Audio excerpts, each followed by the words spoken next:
Welcome to சொடக்கு சமையல்.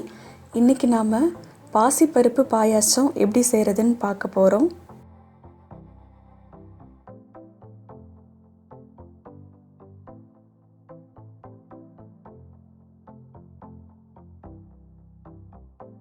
பருப்பு பாயாசம் செய்கிறதுக்கு நான் 1 கப் பாசி பருப்பு எடுத்திருக்கேன். ஃபஸ்ட்டு இது ஒரு பாத்திரத்தில் மாற்றிக்கோங்க.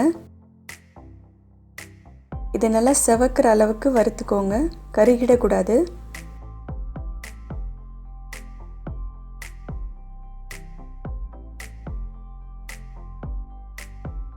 பாருங்கள், லைட்டாக செவந்து வந்துருச்சு.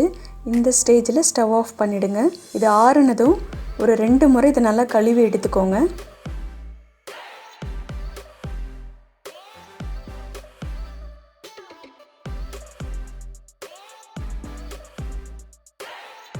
ஒரு கப் பாசி பருப்புக்கு நான் 1 கப் வெல்லம் எடுத்திருக்கேன். இப்போது வெல்லத்தை உருக்கிடலாம். அதுக்கு ஒரு கடாயில் 1 கப் வெல்லத்தை போட்டுக்கோங்க. வெல்லம் உருகிற அளவுக்கு தண்ணி ஊற்றிக்கோங்க. இதுக்கு எந்த பாகுபதமும் கிடையாது, வெல்லம் உருகி வந்தால் போதும்.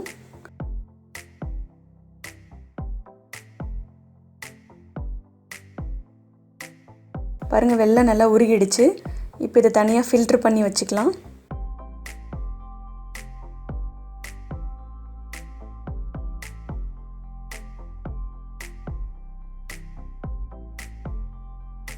இப்போ இந்த பாசி பருப்பு வேகிற அளவுக்கு தண்ணி ஊற்றிக்கோங்க.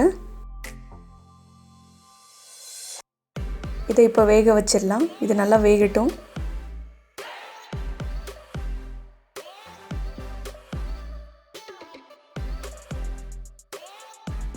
பாருங்கள், இந்த அளவுக்கு நல்லா குழஞ்சிருக்கணும், அந்த அளவுக்கு வேக வச்சுக்கோங்க.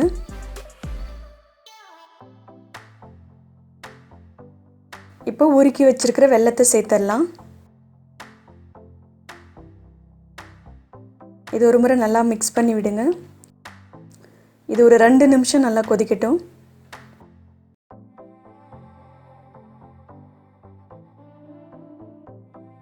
ஒரு பிஞ்ச் உப்பு போட்டுக்கோங்க. ஏன்னா எந்த ஸ்வீட் செய்யும் போதும் உப்பு கொஞ்சம் சேர்த்துக்கிட்டோம்னா அந்த இனிப்பு சுவையை நல்லா எடுத்து கொடுக்கும். 2 ஸ்பூன் அளவுக்கு துருவின தேங்காய் போட்டுக்கோங்க.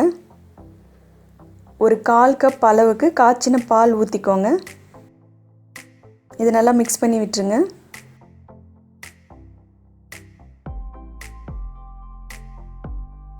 மூணு ஏலக்காவை கைவிரலில் நல்லா பொடிச்சு வச்சுக்கோங்க.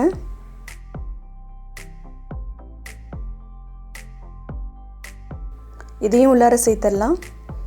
இதை நல்லா மிக்ஸ் பண்ணி விட்டுருங்க. இது ஒரு 5 நிமிஷம் நல்லா கொதிக்கட்டும். இப்போ முந்திரி வறுத்துடலாம். முந்திரி வறுக்கிறதுக்கு 1 ஸ்பூன் நெய் எடுத்திருக்கேன். இதில் ஒரு 8 முந்திரியை சேர்த்து முந்திரி நல்லா செவக்கிற அளவுக்கு வறுத்துக்கோங்க. பாருங்கள், முந்திரி செவந்துருச்சு. இதை தனியாக எடுத்து வச்சிடலாம். அதுலேயே ஒரு 8 திராட்சையை சேர்த்துக்கோங்க. திராட்சை நல்லா பால் மாதிரி ஆகிற அளவுக்கு வறுத்துக்கோங்க. இதையும் எடுத்து வச்சிடலாம். இப்போ இந்த முந்திரி, திராட்சை, நெய் எல்லாத்தையும் பருப்பில் சேர்த்துடலாம். இது ஒரு முறை நல்லா கலந்து விட்டுக்கோங்க. ஒரு பிஞ்ச் குங்குமப்பூ போட்டுக்கோங்க. இது ஆப்ஷனல் தான். குங்குமப்பூ சேர்த்தா அந்த ஃப்ளேவர் இன்னும் கொஞ்சம் நல்லாயிருக்கும். பாருங்கள், இந்த கன்சிஸ்டன்சியில் இருந்தால் கரெக்டாக இருக்கும். உங்களுக்கு பிடிச்ச கன்சிஸ்டன்சியில் நீங்கள் ஸ்டவ் ஆஃப் பண்ணிக்கோங்க. ஏன்னா பருப்பு பாயாசம் ஆறுனதுக்கப்புறம் இன்னும் கொஞ்சம் திக்காகும். பாருங்கள், சூப்பரான பருப்பு பாயாசம் ரெடி ஆகிடுச்சு. இதை நீங்கள் சூடாகவும் குடிக்கலாம், ஆறுனதுக்கப்புறமும் குடிக்கலாம். உங்களுக்கு இந்த வீடியோ பிடிச்சிருந்ததுன்னா லைக் பண்ணுங்கள், ஷேர் பண்ணுங்கள். சொடக்கு சமையலுக்கு சப்ஸ்கிரைப் பண்ணுங்கள்.